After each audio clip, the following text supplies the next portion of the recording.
بسم اللہ الرحمن الرحیم۔ السلام علیکم ورحمۃ اللہ وبرکاتہ۔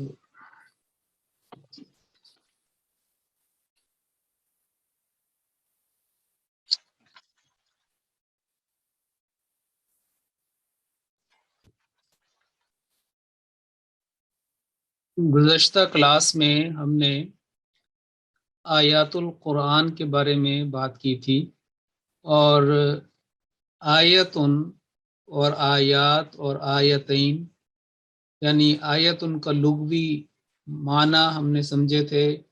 اس کی وجہ تسمیہ اور اس کی تعریف اور کس وجہ سے اس کو یہ نام دیا جاتا ہے، اور کیا کیا اس کے اندر اور بھی معنی ہیں۔ تو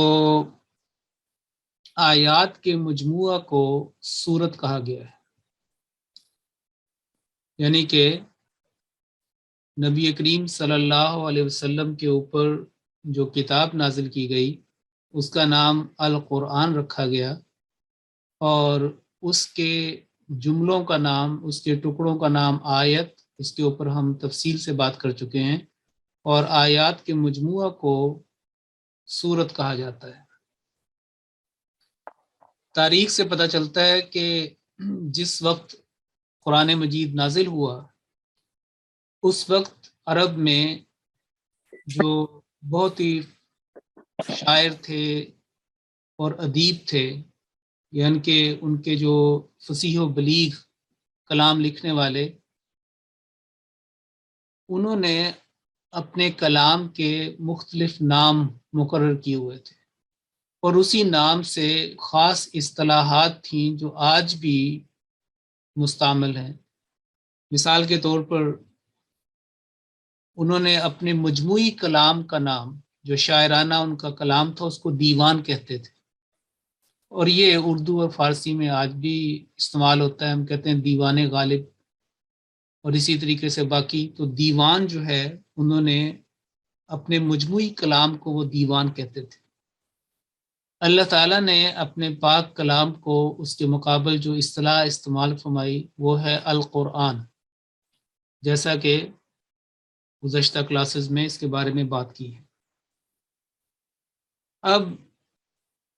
عرب جب کوئی کلام کو مختصر کلام کہتے تھے، مثلا ایک شعر، تو اس کو وہ بیت کہتے تھے، بیت۔ اس کے جیسے ہم اردو کے اندر بھی کہتے ہیں بیت بازی، یعنی شعر و شاعری، بیت بازی، جس میں ایک دو حصے ہوتے ہیں ایک شعر کے، ایک حصہ پہلا پھر اس کا، اور اس کے بالمقابل اللہ تعالیٰ نے اپنے کلام کا جو ایک جملہ ہے، ایک ٹکڑا، اس کو آیت کہا۔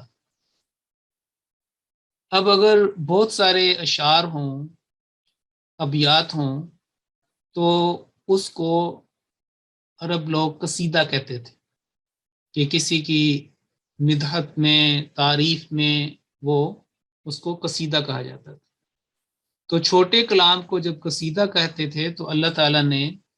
جو آیات ہیں ان کے مجموعے کا نام سورت رکھا۔ اسی طریقے سے عرب لوگ اپنے کلام کے اختتام کو قافیہ کہتے ہیں، قافیہ، اور صورتوں کے آپس میں جب ان کے اندر ایک اختتام ہوتا ہے، قرآنی آیات کا اختتام، تو اس کو فاصلہ کہتے ہیں، یعنی کہ جس سے دونوں چیزوں میں فصل ہو گیا، جدائی ہوگی، تو فاصلہ اس کا نام جو ہے وہ رکھا گیا۔ قافیہ کے مقابل پر فاصلہ، بیت کے مقابل پر آیت، قصیدہ کے مقابل پر سورت، اور دیوان کے مقابل پر القرآن یا قرآن۔ تو آج کا جو ہمارا موضوع ہے وہ یہ ہے کہ سورت کی دیکھیں کہ یہ لفظ سورت کہاں کہاں پہ استعمال ہوا ہے، اور اس کے کیا اس کے اندر معنی پائے جاتے ہیں۔ تو سب سے پہلے یاد رکھیں کہ یہ لفظ جو سورتن ہے، یہ اس کے پس منظر میں 3 حروف ہیں، اور 3 حروف میں سین، واو اور را، ان تینوں حروف سے یعنی سین واو را سے آگے جو ہے وہ بات چلتی ہے. تو سین واو را سے جو فعل ماضی آتا ہے وہ ہے سارا، سین والا، سین الف را سارا. سارا یسورو اور سورتن، کسی پر چڑھ جانا، حملہ کرنا، وہ اس معنی کے اندر آتا ہے. سارا یسورو سورتن، کسی پر چڑھ جانا، حملہ کرنا، یہ اس کے معنوں میں آتا ہے. اور اگر یہ کہا جائے کہ سارا الیہ یا سارا علیہ، یعنی الیہ الف کسرہ الا کے ساتھ اور علیہ علا کے ساتھ عین، تو اس کا مطلب ہے کہ وہ اس کے اوپر لپکا، جپٹا، اور یعنی کہ تیزی سے اوپر اس نے حملہ کیا یا اس کے اوپر اس وہ لپکا. اور یہ بھی اگر کہا جائے کہ سارا، تو اس سے مراد ہے کہ وہ غصہ میں آ گیا یا اس نے اپنی طبیعت میں ایک حدت، ایک تیزی محسوس کی. اگر یہ کہا جائے کہ سار الحائط، حائط جو ہے وہ دیوار کو کہتے ہیں، تو اس سے مراد ہے کہ وہ دیوار کے اوپر چڑھ گیا. عربی میں اس کے بارے میں کہا جاتا ہے کہ سرت الحائط، یعنی میں دیوار پر چڑھ گیا. اور اس سے آگے پھر جو ایک سورۃ صاد میں ایک لفظ جو ہے وہ استعمال ہوا ہے. ایک تو میں یہ عرض کروں کہ سین واو را سے جو قرآن کریم میں الفاظ استعمال ہوئے ہیں اس میں زیادہ تر اسماء اور صرف ایک فعل استعمال ہوا ہے، باقی زیادہ تر جو ہیں وہ اسماء استعمال ہوئے ہیں. تو السورو، پہلے میں آپ کو بتا دوں کہ اس کے جو 6 معنی استعمال کیے گئے ہیں، بتائے گئے ہیں تفسیر کبیر میں جلد اول صفحہ 1 میں. آپ فرماتے ہیں کہ سورت کے معنی عربی زبان میں درجہ ذیل ہے، 6 دیے آپ نے. پہلا معنی یہ ہے کہ منزلتن، سورت کا ایک مطلب یہ ہے کہ درجہ. اور دوسرا مطلب شرفن، یعنی بزرگی، بڑائی. اور تیسرا اس کا مطلب ہے علامتن، یعنی نشان کو بھی سورت کہا جاتا ہے. آگے اس کی تفصیل آئے گی کہ کہاں کہاں پہ یہ ساری چیزیں جو ہیں وہ سورت کے اوپر آتی ہیں. اونچی دیوار یا عمارت جو اب خوبصورت ہو، اونچی دیوار یا عمارت، اس کو بھی سورت کہا جاتا ہے. اقرب الموارد سے یہ بات بیان کی جا رہی ہے. اور ماہرین کا یہ خیال ہے کہ یہ اس میں ایک اختلاف ہے ان کے اندر، وہ میں ذکر کر دیتا ہوں آپ کو. یہ تو جو اس کے بنیادی، جو اس کے مادہ جو حروف ہیں وہ تو آپ کو میں نے بتا دی. ماہرین کا اس میں یہ اختلاف ہے کہ یہ جو السورہ ہے یا سورتن یا السورۃ، اس میں واو کے اوپر حمزہ ہے یا نہیں. زیادہ مشہور یہ ہے کہ یہ لفظ السورۃ، یعنی واو یہاں پہ واو مدیہ، وہ یعنی جرک نہیں کرنا، السورہ نہیں کہنا، بلکہ السورۃ بلا، یہی جو ہے وہ مشہور ترین ہے. لیکن اس کی دوسرا جو علمی اختلاف ہے کہ واو جو ہے یہاں پہ اس کے اوپر حمزہ ہے، تو اس صورت میں یعنی یہ محموز ہو جائے گا، حمزہ کے ساتھ ہو جائے گا، اور اس کو کہا جائے گا السورۃ، سورۃ یا السورۃ، یعنی کہ تھوڑا سا جھٹکے کے ساتھ. جہاں تک پہلا، جیسا کہ میں نے بتایا کہ سب سے زیادہ مشہور یہی ہے السورۃ، جیسے قرآن کریم میں لفظ آتا ہے فأتوا بسورۃ، واو کو واو مدیہ کے طور پر پڑھا گیا بغیر حمزہ کے. تو یہ اس کا مطلب رفعت، منزلت اور بزرگی، برتری وہ آتا ہے. اور جیسا کہ عمارت کی بات ہو رہی تھی کہ ایک عمارت ہو تو اس کو کہا جاتا ہے کہ سورۃ البنا، بنا عمارت. اور عمارت ایک دیوار کا مجموعہ نہیں ہوتی، بہت ساری دیواریں ہوتی ہیں، اور جو اونچی دیوار ہو جس کے اوپر مختلف منازل ہوں تو آپ اس کا اندازہ کر سکتے ہیں، اور خاص طور پر یورپ میں یہاں پہ تو یہ چیز بہت اچھی، ہائی رائز جو بلڈنگ ہوتی ہیں ان کو بھی ہم صورت کہہ سکتے ہیں۔ تو قرآن کریم کی جو آیات ہیں یا جو اس کی جو حصے ہیں وہ ایک منزل کے اوپر دوسری منزل جو ہے وہ ترکیب دی گئی ہے اور مرتب ہے۔ اور جیسا کہ میں نے عرض کیا کہ اس کا مطلب یہ بھی ہے کہ رفت اور منزلت، ایک بہت دور جاہلیت کے یعنی اسلام سے پہلے ایک مشہور شاعر گزرے ہیں اور ان کو النابغہ کے نام سے زیادہ مشہور ہیں۔ زیاد بن معاویہ ان کا نام ہے، اور ان کا جو آخر میں فیملی نیم جو قبیلہ الذبیانی، تو النابغہ کا اشعار جو ہیں وہ بڑے سمجھے جاتے ہیں، اپنے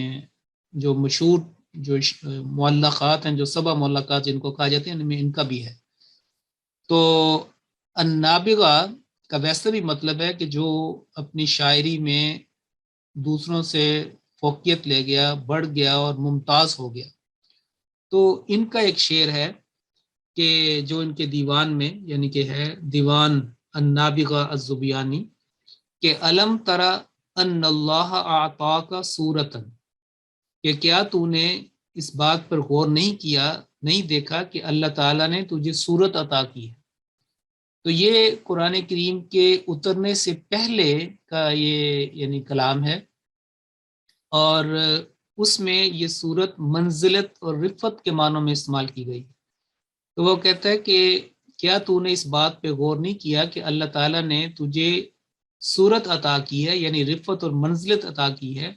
ترا کل ملکن دونہا یتذبذب، اور تو دیکھتا ہے کہ تیرے علاوہ جتنے بھی باقی بادشاہ ہیں وہ تیرے اس عظمت کے آگے، تیری رفت کے آگے، وہ ان کا کوئی بس نہیں اور ان کا کوئی میچ نہیں ہے۔ تو یہ لفظ جو ہے وہ وہاں پہ استعمال کیا گیا۔ تو دوسرا اس کا آگے میں اس کی مزید تفصیل بھی بتاتا ہوں۔ جب اگر یہ کہا جائے یعنی کہ سورتن، تو اس کا ایک مطلب بقیہ کے معنوں کے اندر بھی آتے ہیں۔ عرب کا ایک حوالہ دیا ہے کہ اگر وہ کہیں کہ ہوا فی اسر الناس، تو مراد ہے کہ وہ قوم کے بقیہ لوگوں میں سے ہے۔ کچھ لوگ ایک جگہ پہ ایک چیز، پھر آگے اگر بقیہ جو ہوں ان کو بھی کہا جاتا ہے۔ اور جوان اور تندرست جو بڑے اعلیٰ درجے کے جو اونٹ ہیں، کیملز ہیں، ان کو بھی کسی ایک اونٹ کو سورتن کہا جاتا ہے، اور اس کی جمع قرآن کریم میں جو ہے وہ سور آئی ہے، یعنی کہ سورت ان کی جمع سورن آئی ہے، سورو۔ انشاءاللہ میں اس کے بارے میں بتاتا ہوں کہ سورت ان کی جمع سورن یعنی صورتیں۔ اچھا، اب قرآن کریم کے بعض ٹکڑوں کو سورت کیوں کہتے ہیں، کیوں اس کا نام اللہ تعالیٰ نے قصیدہ کی جگہ سورت رکھا، اور جیسے بیت کی جگہ آیت کے پہلے ہم بات کر چکے ہیں کہ نشانی اور معجزہ، اور اس میں بہت سارے اور معنی تھے۔ تو اہل لغت نے مختلف اس کی توجیحات بیان کی ہیں، اس کے بارے میں اپنی رائے ظاہر کی ہے۔ ایک رائے یہ ہے کہ قرآن کریم کا یہ حصہ، ہر حصہ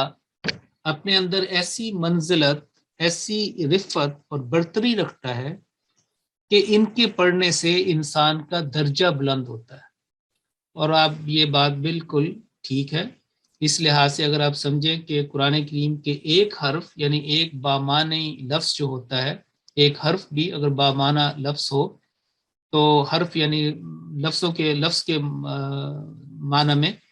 اللہ تعالیٰ اس کو ہر حرف کے پڑھنے کا یعنی ہر میننگ فل ورڈ کے پڑھنے کا 10 گنا جو ہے وہ اجر عطا کرتا ہے۔ یہ حدیث مشہور ترین حدیث ہے۔ اور جب انسان جو ہے وہ قرآن کریم کی تلاوت کرے گا، سورت پڑھے گا، اور اس کے جو اندر معنی اور احکامات ہیں ان کے اوپر عمل کرے گا، تو غالب دین و دنیا میں دونوں جہاں میں اس کا درجہ بلند ہوگا۔ بعض کے نزدیک اس لیے کہ اس سے بزرگی خالص ہوتی ہے، بزرگی حاصل ہوتی ہے، خالص ہوتی ہے، یہ بھی یعنی اس کی رفت اور منزلت کی طرف اشارہ ہے۔ ظاہر ہے کہ جب ایک انسان کوئی بھی صورت کو اگر آپ دیکھ لیں اس کے اندر غور و فکر کرے تو اس کا علم بڑھے گا، اور اس کا جو نقطہ نظر ہے وہ پہلے سے بڑھ جائے گا، مزید وسیع ہو جائے گا، اس کے اندر گہرائی پیدا ہوگی، علم کی نئی نئی جو ہے وہ رفتیں پیدا ہوگی، کیونکہ بے انتہا سوال پیدا ہوتے ہیں جب بھی قرآن کریم کا کوئی صفحہ پڑھیں، کوئی آیت پڑھیں، اس پہ غور و فکر کریں تو بہت سارے سوالات آتے ہیں، اور ان کے جوابات پھر انسان جو ہے وہ اس کی طرف کوشش کرتا ہے تو علم بڑھتا ہے۔ بعض کے نزدیک اس لیے کہ صورتیں مضامین کے ختم ہونے کا نشان ہے، جیسے یہ بتایا کہ صورت علامت کو بھی کہتے ہیں، تو آپ دیکھیں کہ دو صورتوں کے درمیان میں یا دو حصوں کے درمیان میں بسم اللہ الرحمن الرحیم جب آتی ہے تو وہ ایک صورت دوسرے صورت کو ممتاز کر دیتی ہے۔ ایک صورت مثال کے طور پر سورۃ الفاتحہ ایک مکمل ہوئی، اس کے بعد اگلا حصہ شروع ہوا، اس کا نام سورہ البقرہ اور آل عمران، تو اس طریقے سے ہر صورت دوسری صورت سے ممتاز، اپنی حیثیت میں جامع، مکمل، اور اپنی تمام تر جو فصاحت و بلاغت کے جو لوازم ہیں وہ اس کے اندر موجود ہیں۔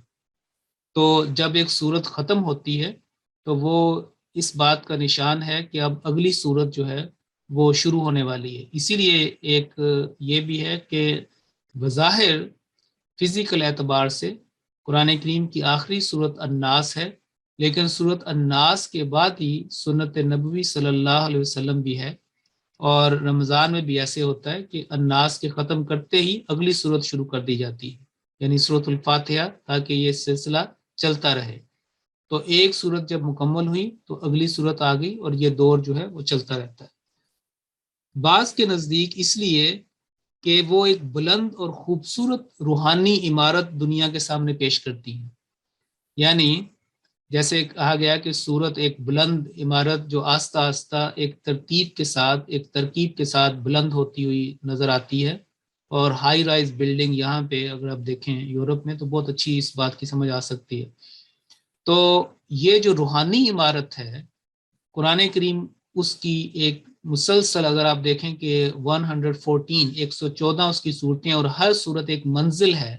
تو آپ دیکھیں کہ کتنی بڑی بلڈنگ ہوگی، اور یعنی کہ ہائی رائز اس کو ایک خوبصورت اور بلند، اور ہر جو منزل ہے اس کے اندر تمام ہدایت کے وہ سامان موجود ہیں جس کے لیے ہدی للناس کہا گیا۔ پھر جیسا کہ میں نے عرض کیا تھا کہ یہ سورت کا مطلب ایک بقیہ حصہ بھی ہوتا ہے، تو مثال کے طور پر اگر سورۃ الکوثر کی ہم تلاوت کر رہے ہیں تو اس کا مطلب ہے کہ یہ ایک سورت اپنی ذات میں مکمل ہے، اس کے اندر پیش گوئیاں بھی ہیں، اس کے اندر احکام بھی ہیں، ہسٹری بھی ہے،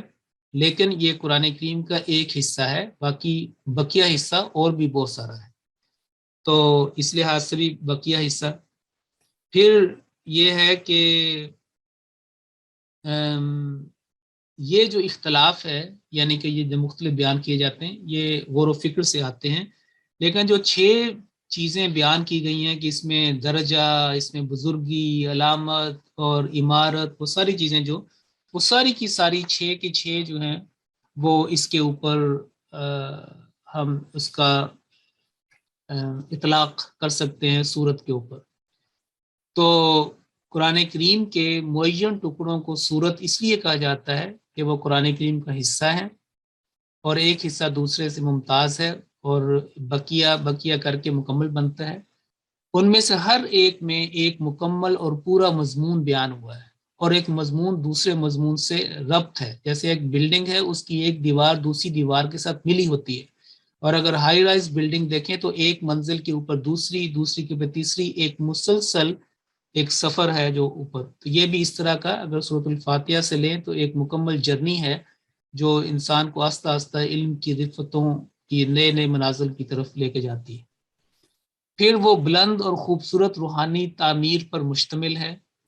جن میں انسان اگر داخل ہو جائے تو اس کو اعلیٰ مرتبہ بزرگی پاتا ہے، اور پھر یہ جو کہا گیا کہ اس کو ایک خاص امتیاز ملتا ہے، تو قرآن کریم پر عمل کرنے والے اپنے علمی اور عملی اعتبار سے دوسروں پر ایک خاص ان کو امتیاز حاصل ہو جاتا ہے۔ پھر شروع میں نے عرض کیا تھا کہ اللہ تعالیٰ نے اپنے پاک کلام کے ایک حصے کا نام سورت رکھا، تو یہ ہمیں قرآن سے پتہ چلتا ہے کہ یہ الہامی نام ہے، اور اگر آپ قرآن کریم کھولیں تو یعنی سورۃ الفاتحہ، اور جو تیسرا رکوع ہے یا ایھا الناس اعبدوا، اس کے اندر سب سے پہلے یہ لفظ استعمال ہوا ہے. اور یعنی کہ آپ کو بتاتا ہوں،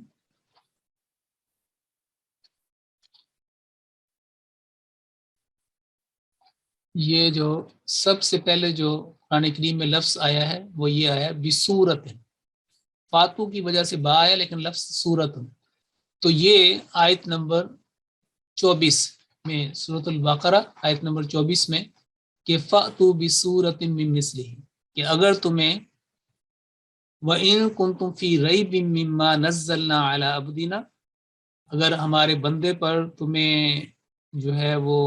شک ہے تمہیں کہ جو ہم نے اپنے بندے پر اتارا ہے، وہ چیز جو ہم نے اپنے بندہ پر یعنی نبی کریم صلی اللہ علیہ وسلم پر، عبداللہ صلی اللہ علیہ وسلم پر اتاری ہے، اگر اس میں شک ہے تو اس جیسی کوئی پھر صورت لے کے آؤ. تو فاتو بصورت کا لفظ آتا ہے. تو صورت کا لفظ خود قرآن کریم نے استعمال کیا ہے، اور حدیث سے بھی پتہ چلتا ہے کہ شروع سے ہی یعنی کہ یہ حدیث کے اندر بھی استعمال ہوتا ہے. مثال کے طور پر قرآن کریم مختلف حالتوں میں اس کا نزول ہوا ہے، نازل ہوا ہے. سفر میں ہوا ہے، مکہ میں ہوا ہے، مدینہ میں ہوا ہے، غار میں ہوا ہے، مختلف مقامات کے اوپر. تو صحیح مسلم میں، مسلم کتاب الصلاۃ، اس میں یہ ایک حضرت انس رضی اللہ تعالیٰ عنہ سے روایت ہے کہ جس میں حضور صلی اللہ علیہ وسلم جو ہے وہ خواب سے بیدار ہوئے، یہ ایک روایت میں آتا ہے، اور آپ نے فرمایا کہ انزلت علیہ آنفا سورۃ، کہ مجھ پر ابھی ایک سورت نازل کی گئی ہے. فقرأ بسم اللہ الرحمن الرحیم، جب آپ نے اس کو بتایا کہ وہ کیا ہے تو آپ نے کہاں سے سٹارٹ کیا؟ بسم اللہ الرحمن الرحیم. یہ نہیں کہا کہ انا اعطیناک الکوثر. سورۃ الکوثر جو ہے وہ آپ پہ نازل ہوئی تھی، اور آپ نے پہلی مرتبہ، حضرت انس کی روایت ہے، جب آپ بیدار ہوئے تو آپ نے فرمایا کہ میرے اوپر ایک سورت نازل کی گئی ہے، اور آپ نے اس کا آغاز بسم اللہ الرحمن الرحیم سے کہا. فرمایا بسم اللہ الرحمن الرحیم انا اعطیناک الکوثر فصل لربک وانحر ان شانئک الابتر. یہ سورت میرے اوپر نازل ہوئی. تو اس روایت سے بھی پتہ چلتا ہے کہ رسول کریم صلی اللہ علیہ وسلم قرآن کے ان حصوں کا جو ہے وہ صورت آپ نے بھی استعمال کیا، کیونکہ قرآن کریم نے بھی اس کو کئی جگہ پہ استعمال کیا. ایک مثال میں نے آپ کو یہ دی ہے، سورہ نور کا ہی دیکھیں تو اس کے آغاز میں ہی بسم اللہ میں یہ بات جو ہے وہ بیان کی گئی ہے. اور صورت کا مطلب جو ہے ایک، جیسے میں نے معنی استعمال کی، لیکن اس کے اندر احکامات بھی ہیں، اور اس کے اندر جو ہیں اس نے تمام مضامین کا احاطہ کیا ہوا ہے. یہ جو لفظ سورتن ہے، یہ 18ویں پارے میں یہ دیکھیں یہاں پہ سورتن انزلناہا، یہ ہے یعنی کہ سورۃ النور کا جو پہلا لفظ ہے یہ ہے کہ ایک عظیم الشان صورت. یہ جو نکرہ ہے، تنوین، یہ بعض اوقات عظمت اور شان کے لیے بھی آ جاتی ہے. تو سورتن ایک عظیم الشان صورت ہے. انزلناہا، یہاں پہ سورتن سے مراد ہے کہ یہ وہ ایک حصہ ہے جس میں احکامات نازل کیے گئے. لیکن انزلناہا جس میں، اور فرضناہا، یہ صاف پتہ چلتا ہے لفظ فرضناہا کہ اس کے جو باتیں ہیں، اس کے احکامات ہیں، ان کو ہم نے نازل کیا اور وہ ہم نے لکھ چھوڑی ہیں، یعنی ہم نے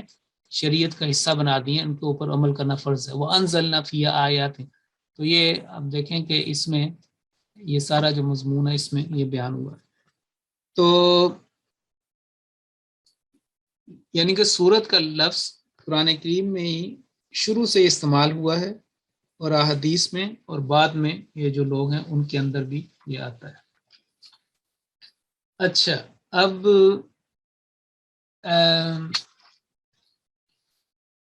السور جو ہے یعنی سین کے ساتھ، السور شہر کی فصیل کو کہتے ہیں، جو اپنی بلندی اور حصار سے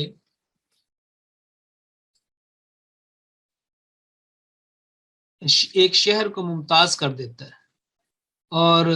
ثورت السلطان بادشاہ کی سطوت اور شوکت اور جاہ و جلال کو کہتے ہیں.